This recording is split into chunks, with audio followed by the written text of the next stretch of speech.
Oke, selamat bergabung di mata kuliah praktek basis data. Ini adalah pertemuan kedua. Kita akan membahas mengenai pengenalan DBMS. Langkah pertama, kita harus membuka aplikasi SQL Server Management Studio. Perkenalkan, saya Pak Felix.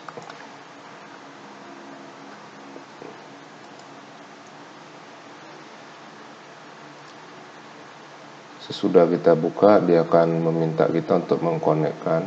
Klik aja connect. Lalu kita diminta untuk membuat database yang baru, ya, yaitu sesuai dengan halaman 16 dari modul kita. Nah, kita lakukan klik kanan pada bagian databases, pilih new database. Bagian ini klik kanan, pilih new database.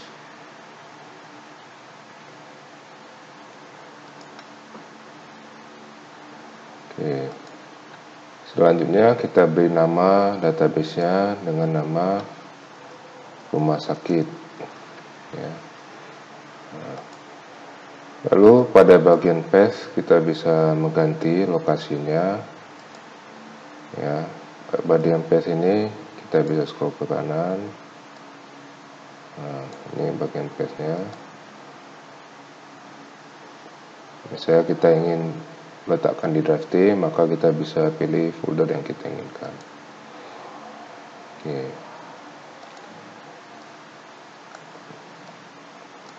Ini saya okekan.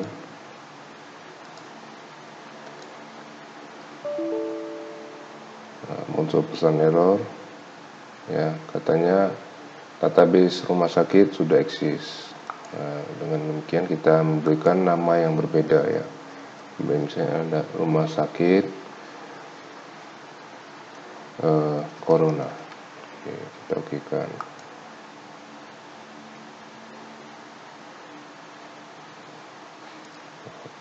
Jika sudah berhasil, kita bisa expand di bagian kiri, ya, bagian ini. Lalu kita cari rumah sakit Corona. Nah, inilah database yang sudah terbentuk. Selanjutnya, kita diminta untuk membuat beberapa tabel baru di dalam database tersebut. Nah, yang kita lakukan adalah kita klik kanan pada bagian tables yang ada pada database rumah sakit yang sudah kita buat. Nah, ini rumah sakit yang kita buat tadi. Saya klik kanan, ya. Nah, di sini ada pilihan new database, new query. Oke, kita expand terlebih dahulu.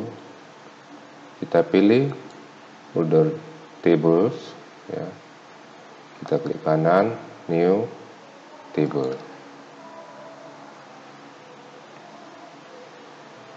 Maka akan muncul isian untuk nama kolom, tipe data, dan apakah dia boleh null atau tidak. Oke, kita lihat lagi ke panduan halaman 18, ya, poin kedua. Di sana kita diminta untuk mengisikan data-data pada tabel pasien. Di sana ada ID pasien, nama pasien, tanggal lahir pasien. Oke, kita isikanlah seperti yang ada di modul, ya. ID pasien, tipe datanya karakter, ya. Nama pasien, varchar 50, tanggal lahir pasien, date. Lalu kita hilangkan dulu, ya. Setelah itu kita mengeset ID pasien sebagai primary key. Nah, ini caranya. Kita klik ID pasien, lalu kita cari tombol kunci, ya, set primary key. Kemudian kita save tabel ini dengan nama yang sudah ditentukan di modul, yaitu tbl_pasien. tbl_pasien. Oke. Kita periksa lagi ke sebelah kiri di bagian tables. Nah, sekarang sudah terbentuk tbl pasien, ya. Baiklah, kita lanjutkan untuk membuat tabel berikutnya yang bernama tabel rekam medis, ya. Instruksi untuk pembuatannya bisa kita lihat di halaman 18 modul pada langkah yang ketiga. Nah, kita ikuti. Kita kembali ke tables, ya, Rumah Sakit Corona, tables, klik kanan, new, table. Nah, kita lihat lagi ke modul. Pertama-tama dibuat dulu ID pasien, ya. ID pasien. Data tagnya KAR10, ID dokter, ya, KAR10, tanggal konsultasi ini dengan tipe data date,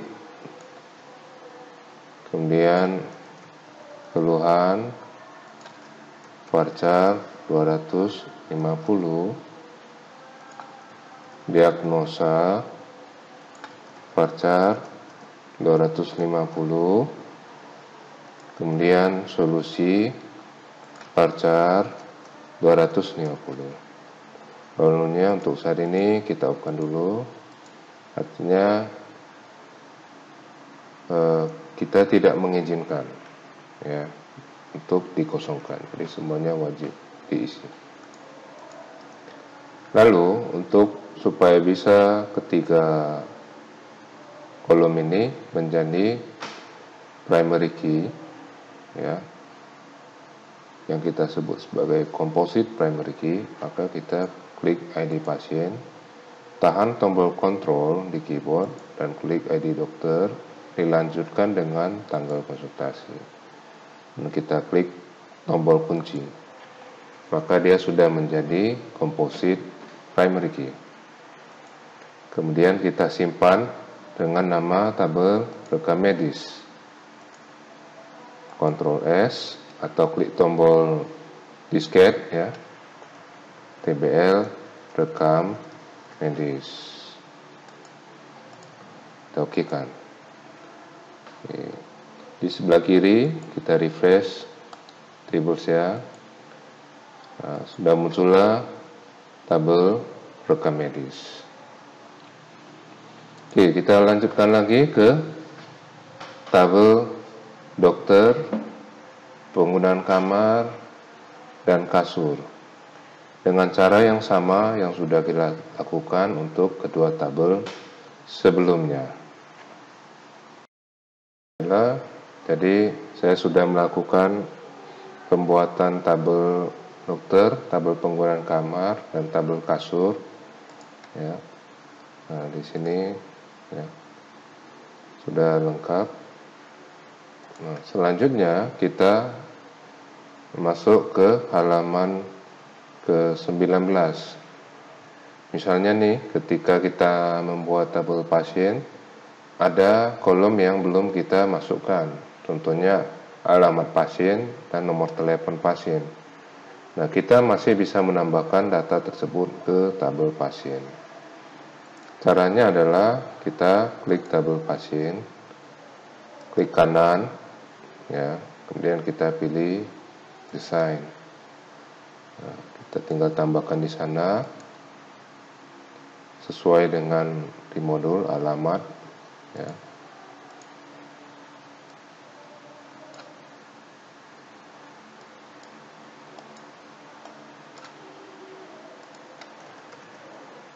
Varchar 100,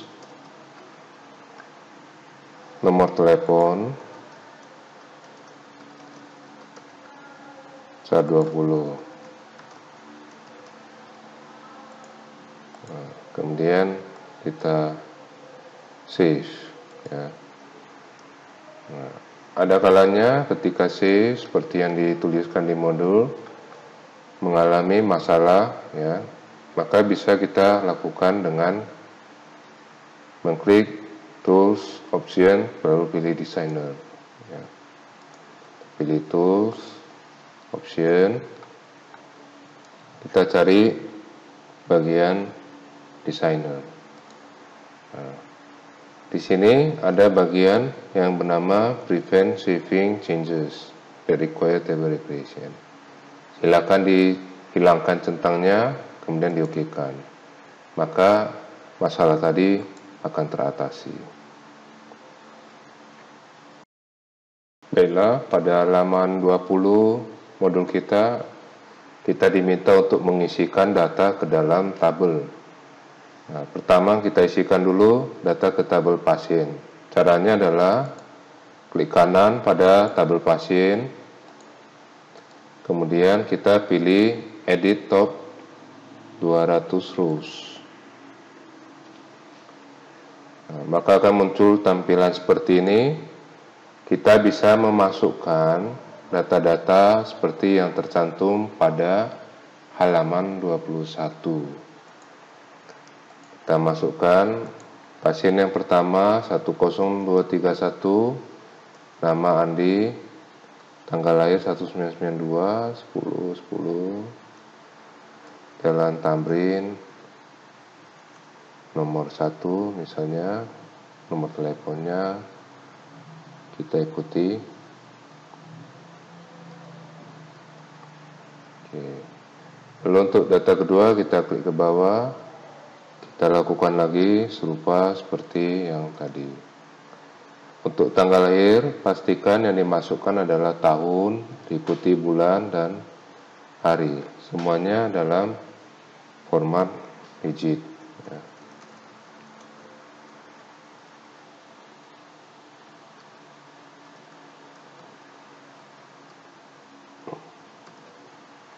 Nah, ini kita lakukan ya beberapa tabel, maksud saya beberapa record.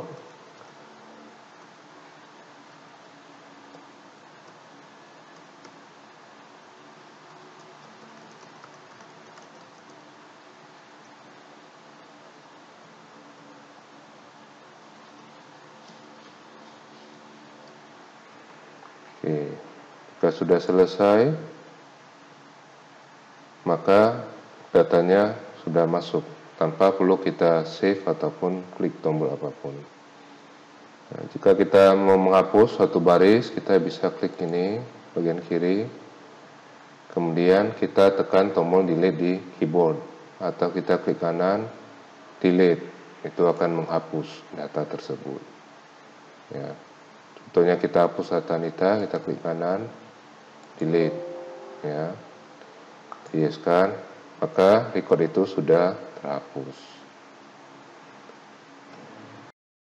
Jadi sesudah kita isikan beberapa data pada tabel-tabel yang sudah kita create, berikutnya kita mau menghubungkan tabel-tabel tersebut. Nah, caranya adalah kita klik kanan pada database diagram. Ya, ini SQL servernya, database diagram, klik kanan, new database diagram. Nah, kita pilih yes. Nah, kita pilih semua tabel yang ada, lalu kita add. Ini yang kita close. Nah, tabel-tabel ini akan muncul di bagian berwarna putih ya. Nah, kita bisa scroll ke kanan, scroll ke kiri. Kita lihat lagi ke modul. Nah, pertama dia meminta kita untuk menghubungkan tabel pasien ke tabel penggunaan kasur ya. Nah, kita lakukan dulu ya, sampai nantinya seperti ini ya. Nah, supaya mudah kita susun dulu supaya terlihat semua di satu tempat. Kita pindahkan tabelnya.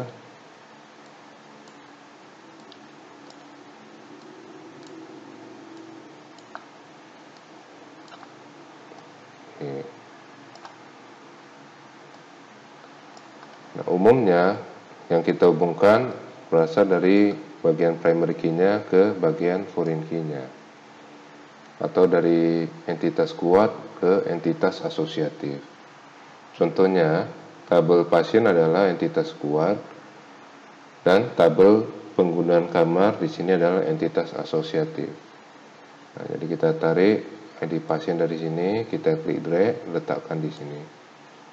Nah, di sini diberikan pilihan untuk mengganti nama relationship. Umumnya sih kita biarkan saja seperti ini, ya. Nah, di sini maksudnya primary key-nya berasal dari tabel pasien, foreign key-nya ada di tabel penggunaan kamar. Nah, kita okekan lagi. Hal yang sama kita lakukan pada setiap primary key dan foreign key. Misalnya ID dokter, kita tarik dari tabel dokter ke tabel rekam medis. Kita okekan. ID pasien kita lakukan lagi ke tabel rekam medis, ya. Pastikan dropnya itu juga ke ID pasien, lalu diokekan. Kemudian ID kasur, ini primary key-nya di tabel kasur, kita klik drag, kita letakkan. Kita okekan lagi. Oke. Sudah ini semuanya sudah lengkap, maka kita akan men-save. Ya, kita klik save diagram. Kita berikan nama diagramnya diagram rumah sakit, ya, diagram underscore rumah sakit. Seperti yang ada di modul. Kita okekan. Oke, kita yes-kan. Nah, dengan demikian, tabel-tabel ini sudah memiliki primary key dan foreign key yang bersesuaian. Nah, bisa kita periksa di tabel penggunaan kamar. Kita expand ini, expand kuncinya, muncul kunci warna abu-abu. Nah, inilah foreign key-nya.